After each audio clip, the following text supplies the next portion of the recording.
ನೋಡಿ, BPL card ರದ್ದು ವಿಚಾರಕ್ಕೆ ಸಂಬಂಧಪಟ್ಟಂತೆ ಅಂದ್ರೆ ಫಲಾನುಭವಿಗಳನ್ನ ಹೊರತುಪಡಿಸಿ ಕೆಲವರು ಬಿಪಿಎಲ್ ಕಾರ್ಡ್ ಅನ್ನ ಹೊಂದಿದ್ದಾರೆ.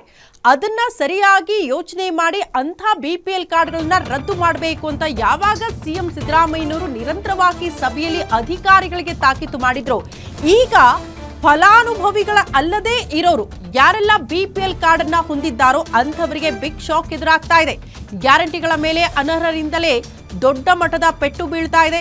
ಅಧಿಕಾರಿಗಳಿಗೆ ಸಿದ್ದರಾಮಯ್ಯನವರು 2 ದಿನ ಸಭೆ ಆಯ್ತಲ್ಲ, ಆ 2 ದಿನದ ಸಭೆಯಲ್ಲೂ ಕೂಡ ಅಧಿಕಾರಿಗಳಿಗೆ ಇದೇ ವಿಚಾರವನ್ನ ತಿಳಿ ಹೇಳಿದ್ದಾರೆ. 2 ತಿಂಗಳ ಕಾಲ ಡೆಡ್ ಲೈನ್ ಅನ್ನ ಕೂಡ ಸಿಎಂ ಸಿದ್ದರಾಮಯ್ಯನವರು ಕೊಟ್ಟಿದ್ದಾರೆ. ಬಿಪಿಎಲ್ ಕಾರ್ಡ್ ಮಾಡಿಸಿರೋ ಅನರ್ಹರಿಗೆ ಬಿಗ್ ಶಾಕ್ ಅನ್ನ ಸಿಎಂ ಸಿದ್ದರಾಮಯ್ಯನವರೇ ಕೊಟ್ಬಿಟ್ಟಿದ್ದಾರೆ. ಆಹಾರ ಇಲಾಖೆಯಿಂದ ಅನರ್ಹ ಬಿಪಿಎಲ್ ಕಾರ್ಡ್ ಅಭಿಯಾನ ಶುರುವಾಗಿದೆ. ಗ್ಯಾರಂಟಿಗಳ ಮೇಲೆ ಅನರ್ಹರೇ ಎಫೆಕ್ಟ್ ಕೊಡ್ತಿದ್ದಾರೆ.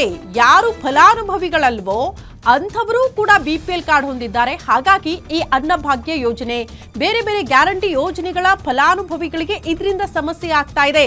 ಮತ್ತೊಂದು ಕಡೆ ಸರ್ಕಾರಕ್ಕೂ ಕೂಡ ಹೊರೆ ಆಗ್ತಾ ಇದೆ, ಸರ್ಕಾರದ ಬೊಕ್ಕಸ ಬರಿದಾಗ್ತಾ ಇದೆ ಅನ್ನೋ ಕಾರಣಕ್ಕೆ ಇಂಥದ್ದೊಂದು ಕ್ರಮದ ಮೊರೆ ಹೋಗಿದ್ದಾರೆ ಸಿಎಂ ಸಿದ್ದರಾಮಯ್ಯ. ಬಟ್ ಎಷ್ಟರ ಮಟ್ಟಿಗೆ ಅದನ್ನ ಅಧಿಕಾರಿಗಳು ಇಂಪ್ಲಿಮೆಂಟ್ ಮಾಡ್ತಾರೆ ಅನ್ನೋದೇ ಸದ್ಯ ಇರುವಂತಹ ಕುತೂಹಲ. ಕಾರಣ ಈ ಹಿಂದೆಯೂ ಕೂಡ ಆಹಾರ ಸಚಿವರಾದಿಯಾಗಿ ಸ್ವತಃ ಸಿಎಂ ಸಿದ್ದರಾಮಯ್ಯನವರು ಯಾವಾಗ ಕಾಂಗ್ರೆಸ್ ಅಧಿಕಾರಕ್ಕೆ ಬಂತೋ ಆಗಲೇ ಹೇಳ್ಬಿಟ್ರು, ಯಾರೆಲ್ಲ ಅನರ್ಹರು ಬಿಪಿಎಲ್ ಕಾರ್ಡ್ ಅನ್ನ ಹೊಂದಿದ್ದೀರೋ ಅವರು ನೀವಾಗ್ಲೇ ಬಂದು ಆ ಬಿಪಿಎಲ್ ಕಾರ್ಡ್ ಅನ್ನ ಕೊಟ್ರೆ ಓಕೆ, ಇಲ್ಲದಿದ್ರೆ ನಾವೇ ಅದನ್ನ ರದ್ದು ಮಾಡ್ತೀವಿ, ಅಂತವರ ವಿರುದ್ಧ ಕ್ರಮ ಕೈಗೊಳ್ತೀವಿ ಅಂತ ಕೂಡ ಈ ಹಿಂದೆ ಹೇಳಿದಾಗ ಅಧಿಕಾರಿಗಳು ಅದನ್ನ ಇಂಪ್ಲಿಮೆಂಟ್ ಮಾಡುವಲ್ಲಿ ಫೇಲ್ಯೂರ್ ಆಗಿದ್ರು ಅಂತ ಈ ಬಾರಿ ನೀವು ಇಂಪ್ಲಿಮೆಂಟ್ ಮಾಡಲೇಬೇಕು ಅಂತ ಖಡಕ್ ಆಗಿ ವಾರ್ನಿಂಗ್ ಕೊಟ್ಟಿದ್ದಾರೆ. ಸರ್ಕಾರದ ಪ್ರಕಾರ ರಾಜ್ಯದಲ್ಲಿ 60% ಬಿಪಿಎಲ್ ಕಾರ್ಡ್ ಇರಬೇಕು, ಆದ್ರೆ ಹೆಚ್ಚಿಗೆ ಇದೆ ಅಂತೆ.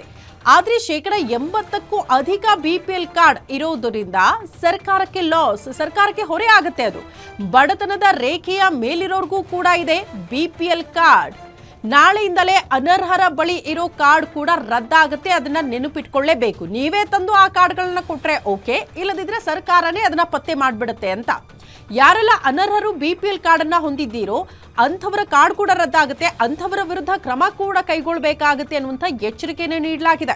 ತೆರಿಗೆ ಪಾವತಿ ಮಾಡ್ತಾ ಇರೋರು ಕೂಡ ಬಿಪಿಎಲ್ ಕಾರ್ಡ್ ಹೊಂದಿದ್ರೆ ಅದನ್ನ ಡಿಲೀಟ್ ಮಾಡಲಾಗುತ್ತೆ. GST ಪಾವತಿ ಮಾಡ್ತಾ ಇದ್ರೆ ಅಂಥವರ ಬಳಿ ಇರುವ ಕಾರ್ಡ್ ಕೂಡ ವಾಪಸ್ ನೀಡಬೇಕಾಗುತ್ತೆ, ಅದು ಕೂಡ ರದ್ದಾಗುತ್ತೆ. ಸರ್ಕಾರಿ ನೌಕರನಾಗಿದ್ದು ಬಿಪಿಎಲ್ ಕಾರ್ಡ್ ಪಡೆದಿದ್ರು ಕೂಡ ಅದು ರದ್ದಾಗುತ್ತೆ, ಅದು ಅಕ್ಷಮ್ಯ ಅಪರಾಧ. ಸರ್ಕಾರಿ ನೌಕರಿಯಲ್ಲಿದ್ದು ಕೂಡ ಬಿಪಿಎಲ್ ಕಾರ್ಡ್ ಹೊಂದಿದ್ದೀರಿ ಅಂದ್ರೆ ರಾಜ್ಯದಲ್ಲಿ 80% ಬಿಪಿಎಲ್ ಫಲಾನುಭವಿಗಳು. ಸರ್ಕಾರದ ಪ್ರಕಾರ ರಾಜ್ಯದಲ್ಲಿ ಜಸ್ಟ್ 60% ಫಲಾನುಭವಿಗಳಿರಬೇಕು. ಬಟ್ ಹೊರತುಪಡಿಸಿ 80%ಕ್ಕೂ ಅಧಿಕ ಬಿಪಿಎಲ್ ಕಾರ್ಡ್ಗಳು ರಾಜ್ಯದಲ್ಲಿ ಇರೋದು ಪತ್ತೆಯಾಗಿದೆ ಅಂದ್ರೆ ನೀವು ಅರ್ಥ ಮಾಡ್ಕೊಳ್ಳಿ, ಅಲ್ಲಿ ಫಲಾನುಭವಿಗಳು ಅಲ್ಲದೆ ಇರೋರು ಕೂಡ ಈ ಬಿಪಿಎಲ್ ಕಾರ್ಡ್ ಹೊಂದಿದ್ದಾರೆ ಅಂತ. ಎಷ್ಟೋ ಸಾರಿ ನಿಮ್ಮ ಅಕ್ಕಪಕ್ಕದಲ್ಲೇ ನೀವು ಗಮನಿಸಿರ್ತೀರಿ, ಐಷಾರಾಮಿ ಜೀವನ ಮಾಡ್ತಿರ್ತಾರೆ, ದೊಡ್ಡ ದೊಡ್ಡ ಬಂಗ್ಲೆ ಇರುತ್ತೆ, ಐಷಾರಾಮಿ ಕಾರ್ಗಳಿರುತ್ತೆ. ಇಷ್ಟೆಲ್ಲ ಇದ್ರೂ ಕೂಡ ಅಂಥವರ ಬಳಿ ಬಿಪಿಎಲ್ ಕಾರ್ಡ್ಗಳಿರುತ್ತೆ. ಯಾಕಂದ್ರೆ ಸರ್ಕಾರದ ಯೋಜನೆಗಳನ್ನ ನಾವು ಪಡೆದುಕೊಳ್ಬೇಕು, ಅನ್ನಭಾಗ್ಯ ಯೋಜನೆ ಸಿಗಬೇಕು ಅನ್ನುವಂಥ ಮನಸ್ಥಿತಿಯನ್ನ ಕೆಲವರು ಹೊಂದಿರ್ತಾರೆ. ಕೆಲವರು GST ಪಾವತಿ ಮಾಡ್ತಿರ್ತಾರೆ, ಮತ್ತೊಂದು ಕಡೆ ತೆರಿಗೆ ಪಾವತಿ ಮಾಡ್ತಿರ್ತಾರೆ. ಅಂಥವರ ಬಳಿ ಕೂಡ ಬಿಪಿಎಲ್ ಕಾರ್ಡ್ ಇರುತ್ತೆ. ಸೊ ಅವ್ರು ಯಾರು ಕೂಡ ಬಿಪಿಎಲ್ ಕಾರ್ಡ್ ಹೊಂದಿರೋದಕ್ಕೆ ಅರ್ಹರು ಅಲ್ಲ. ನೀವಾಗ್ಲೇ ಬಂದು ಅದನ್ನ ವಾಪಸ್ ಕೊಟ್ರೆ ಪರವಾಗಿಲ್ಲ, ಇಲ್ಲ ನಮ್ಮ ಅಧಿಕಾರಿಗಳು ಅದನ್ನ ಪತ್ತೆ ಮಾಡ್ತಾರೆ, ಅಂಥ ಕಾರ್ಡ್ಗಳನ್ನ ರದ್ದು ಮಾಡ್ತಾರೆ. ಜೊತೆಗೆ ಯಾರಾದರೂ ಸರ್ಕಾರಿ ನೌಕರಿಯಲ್ಲಿದ್ದು ಮತ್ತೊಂದು ಕಡೆ ತೆರಿಗೆ ಪಾವತಿ ಮಾಡ್ತಿದ್ರು, ಮತ್ತೊಂದು ಕಡೆ ಬಡತನದ ರೇಖೆಯನ್ನ ದಾಟಿ ಕೂಡ ನೀವು ಐಷಾರಾಮಿ ಜೀವನ ಮಾಡ್ತಿದ್ದವರಾದ್ರೆ, ಹೆಚ್ಚಿನ ಜಮೀನನ್ನ ಹೊಂದಿದ್ರೆ ಇಂಥವರ ಬಿಪಿಎಲ್ ಕಾರ್ಡ್ ಕೂಡ ರದ್ದಾಗುತ್ತೆ. ಅಂಥ ನಿಯಮಗಳನ್ನ ಪಾಲನೆ ಮಾಡಿಯೇ ಅಧಿಕಾರಿಗಳು ಬಿಪಿಎಲ್ ಕಾರ್ಡ್ ಅನ್ನ ರದ್ದು ಮಾಡಬೇಕು ಅಂತ ಸಿಎಂ ಸಿದ್ದರಾಮಯ್ಯನವರು 2 ದಿನ ನಡೆದಂತಹ ಸಭೆಯಲ್ಲಿ ಅಧಿಕಾರಿಗಳಿಗೆ ಅದನ್ನ ತಾಕೀತು ಮಾಡಿದ್ದಾರೆ. ಬಟ್ ಸಮಟೈಮ್ಸ್ ಏನಾಗುತ್ತೆ ಗೊತ್ತಾ, ಅಧಿಕಾರಿಗಳು ಇಂಪ್ಲಿಮೆಂಟ್ ಮಾಡುವಲ್ಲಿ ಎಲ್ಲಿ ಎಡವಟ್ಟಾಗುತ್ತೆ ಅಂದ್ರೆ ಸ್ವಲ್ಪ ಕೈ ಬೆಚ್ಚಗೆ ಮಾಡಿದ್ರೆ ಸಾಕು, ಆದ್ರೆ ಲಂಚ ಕೊಟ್ರೆ ಸಾಕು ಸುಮ್ಮನಾಗ್ಬಿಡ್ತಾರೆ. ಅಂಥ ಬಿಪಿಎಲ್ ಕಾರ್ಡ್ಗಳನ್ನ ಬಿಟ್ಟು ಕಳಿಸ್ಬಿಡ್ತಾರೆ.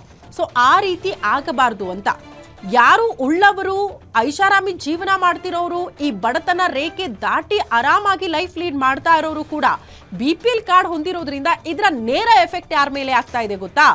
ಬಡ ವರ್ಗದವರ ಮೇಲೆ, ಮಧ್ಯಮ ವರ್ಗದವರ ಮೇಲೆ. ಯಾರು ನಿಜಕ್ಕೂ ಫಲಾನುಭವಿಗಳಿದ್ದಾರಲ್ಲ ಅಂಥವರಿಗೆ ಸಮಸ್ಯೆ ಆಗ್ತಾ ಇದೆ ನಿಮ್ಮಿಂದ. ಅದನ್ನ ನೀವೇ ಅರ್ಥ ಮಾಡ್ಕೊಂಡು ಬಿಪಿಎಲ್ ಕಾರ್ಡ್ ಅನ್ನ ತಂದು ಒಪ್ಪಿಸ್ಬಿಡಿ ಅನ್ನುವಂಥ ವಿಚಾರವನ್ನ ಸ್ವತಃ ಸಿಎಂ ಸಿದ್ದರಾಮಯ್ಯನವರೇ ಪ್ರಸ್ತಾಪ ಮಾಡಿಬಿಟ್ಟಿದ್ದಾರೆ.